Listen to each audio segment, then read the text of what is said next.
বাস্তবতা তো অনেক কথা শুনেছেন, একটু আমার কথাটা শুনে যান। একদম সত্য কথা বলবো। এই দেখুন, গাড়ি গাড়িটাকে গাড়ির মালিক গাড়িটাকে ঢেকে রাখছে, আর আপনি আপনার স্ত্রীর মালিক। আপনার স্ত্রীকে আপনি কেন ঢেকে রাখেন না?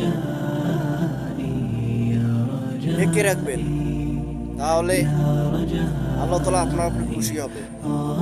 এটা আমার কথা না, আল্লাহর কথা। আল্লাহর কথা।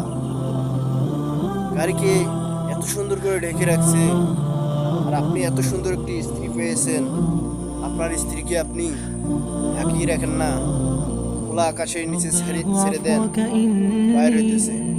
এটা এইসব কিন্তু আপনার স্ত্রীকে দিতে হবে না, এইসবটা আপনাকে দিতে হবে। তাই আপনার স্ত্রীকে আপনি যতদিন আছেন পর্দায় রাখুন, তাহলে ভালোই থাকবেন।